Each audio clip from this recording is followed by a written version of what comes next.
Welcome back from that quick commercial break. I'm still watching this morning live on Metro TV. This morning we are looking at hacks on WhatsApp. We know WhatsApp is a popular and easy messaging app. It does have some security features because I know it has the end-to-end encryption where it keeps our messages private, but then still it is believed that WhatsApp is not immune to hacks. We have DK Cyber here to tell us why, regardless this end-to-end encryption, still we are being hacked. DK, welcome to the show. Thanks. How are you doing? Great. Good morning. I'm also good morning. I'm wearing pink. That's good. DK, why do we get hacked on WhatsApp? What are people? If it's cool if someone wants to know the message you are having, but hacking your WhatsApp, why? All right. So thank you very much. You said that now WhatsApp becomes one of the, let's say, the first most popular used messaging app. Yeah. Right. I know we have Telegram, we have Messenger, they are all messaging apps, but WhatsApp has a lot of users. So now the hackers or the scammers, the fraudsters have targeted WhatsApp for some time now. And one way or the other, there's been successful story around that. And what they have been using of late, it's a hack, but it's under social engineering attack, and we're going to explain that today and see how they are hacking our WhatsApp. See, you clearly stated that yes, WhatsApp is end-to-end encrypted. That means that there's no one can intercept your conversation on WhatsApp. But then again, they are not going through that format. There are other ways that they use to hack WhatsApp. That's what we're talking about. So to start with, or to begin with the social engineering attack, social engineering attack happens to be with humans. We are humans, we are using the system. And we always say, under my field or in my field, we always say that the weakest vulnerability is human being. So this morning, if you are using your WhatsApp and someone, we have this, I don't know if you have paid attention to that. Anytime you are registering WhatsApp for the first time, or maybe you delete it and you are creating it again, they send you OTP code, normally 6-digit code, right? So right now, if I have your number, and I delete WhatsApp and I'm installing WhatsApp again, and I use your number, they will send the OTP code to you, right? So this is where the social engineering attack comes in. So then the person now call you or message you and lie to you that maybe he is an administrator or she's an administrator of a particular platform of which you belong to. Now, we should note that no one will just stand up to say, I'm hacking you. Before anyone places an attack on you, there is something we call information gathering or reconnaissance. That means that we are gathered information about you, so you know you're in and out. You know some of your school platforms, all those things. You've done the background works. So then a person contacts you assuming that he's on a platform with you. So like definitely you work on Metro TV here, and I know here you have a team platform on WhatsApp. So I can say, okay, I'm part of the admin teams on the platform. For Metro TV. Yes, and we are doing some updates. We've seen that there have been some hacks on the platform. So then what we are trying to do is they are sending you some code. You give me the code. Now use that code to secure your account for you, right? And that code that they are saying that they are sending to you is from WhatsApp, because what they have done that time is they have deleted the WhatsApp app, they have installed it back again, and they've put your number in there. So now they send the OTP code to the number, that's your number, and they now use social engineering attack on you to lie to you that they need that code. So the minute you give them that code, then they log onto WhatsApp on your behalf. So now you see that you've been logged off from WhatsApp. That's where you don't see your status, you don't see other people's status, the chats are not coming anymore. That's where you feel that you've been hacked. So that's a social engineering attack, and that is the most common one used today, especially in the where we find ourselves today. So they call you, they lie to you. It can happen through text, through calls. Yes, so they can call you and lie to you. They can also test you to say that, they are sending you a code and something. And they have so many stories around that.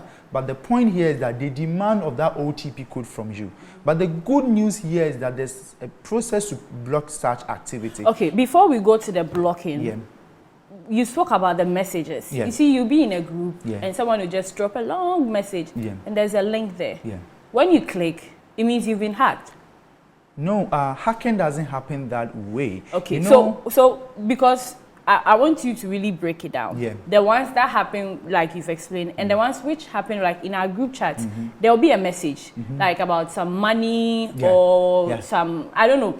But then immediately you click, you see your status vanishes, everything vanishes. And then the admin will be asked to remove that person or someone who will open the link. Which one is that one too? Okay, so in with the WhatsApp hacking, we have the phishing attack. So what you are talking about is a phishing attack, whereby they add some kind of byte to it. They try to deceive you with some kind of juicy information, and they add a link to it that you click on the link. Now, when you click on the link, it lands you on a portal. Either you log in with something, that's where they get your credentials.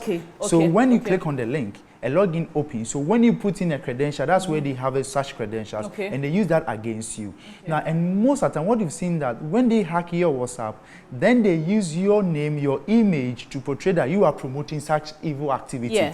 So then people trust you, like I trust you. So when I see a message from you, I'll know, okay, then this girl has really done those background checks. So, okay, then I wouldn't even find my time reading, oh, how much am I going to get? Okay, put in this and get that. Oh, let me just click on it. So that's where the issue comes. So it's about when they take your WhatsApp account from you, then they use that to scam other people.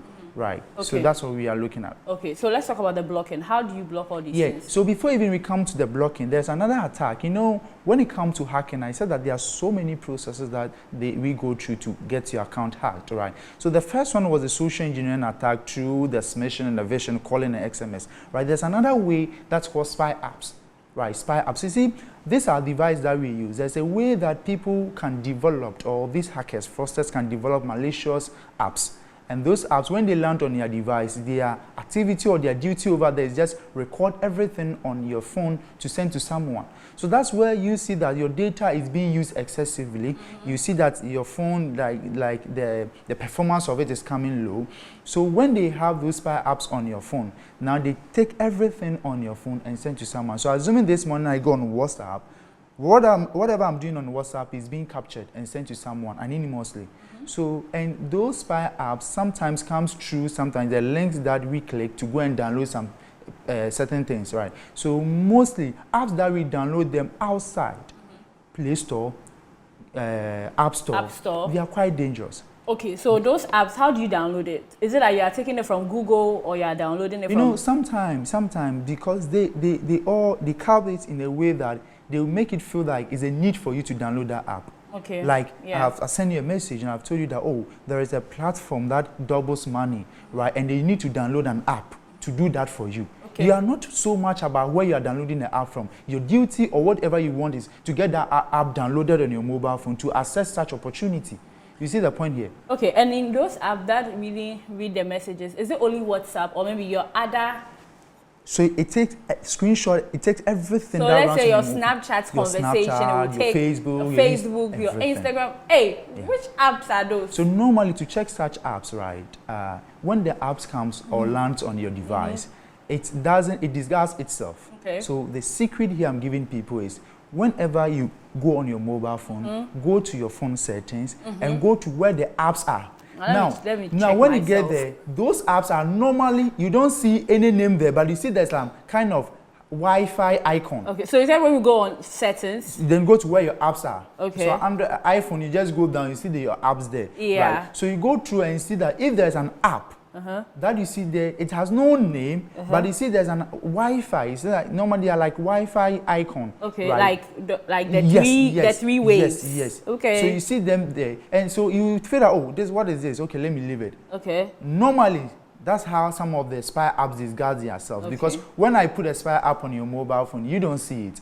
You wouldn't see it as an app on your mobile phone, but it's there. So where it goes to, that's where I'm showing that you go to where your apps are, then you go through to see that if there's any hidden app there. And you should be so much responsible. You have to know all the apps that runs on your mobile phone. You have to know whatever the app is doing. Like you should know that, oh, app A, B, C does this for me. Okay, then let me leave it. If there's an app on your mobile phone and you don't know what that app is doing, it's better you take it off. Yes.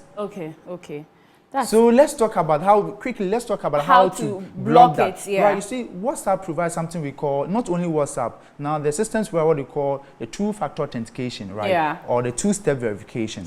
Right, so when you go on WhatsApp, you have the opportunity to put a second security layer on your WhatsApp. And why is this so much important? It is important because when someone anonymously gets that your PIN or your code from you, because the person doesn't have the two-factor authentication, he or she would not able to use your WhatsApp. So this morning to set that is quite simple. You go to your WhatsApp settings, you go to your account, the third option, you see two-step two-step verification. Yeah. You enable it by putting 6-digit code there. Do what to add your email so that when you forget that PIN, you should be able to reset that. Yeah. Aside that, there shouldn't be any instance where you are going to give a code to someone, even if the person says he's talking from or he's chatting from WhatsApp. Don't give every PIN is private. Yeah. You don't need to share. But DK, this two-step verification, why does it come every 24 hours? Why shouldn't it be every 6 hours? Then can't we set it to our own specification? No, so the two-step verification, after setting that protects your account. But for the platform to help you remember that two-step verification, so that's why randomly they bring it to you so that you wouldn't forget what you set for your two-step verification. For me, it comes every 24 hours. Not specifically within 20. It's within 24 hours, or even sometimes more. Let's say I'm here, maybe I'll put that code in, maybe in the evening around maybe 10 or 9. Then I'll put it in. So they automatically ask you for you to remember the code that you've used, right? And the two-step verification is not only on WhatsApp.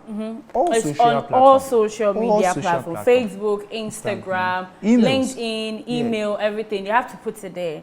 But these apps that actually send your messages to somebody to read, we'll talk about it in detail. Yeah, spy apps, the spy apps. So we talk about it. But then thank you very much, DK, for coming. Yeah, so we're talking about hacks on WhatsApp, and I hope you've been educated. If you haven't input your two-step verification, please do it ASAP. Since I have done mine is there, unless I disable it or there's a change of PIN or there's a change email address. So make sure you are protected.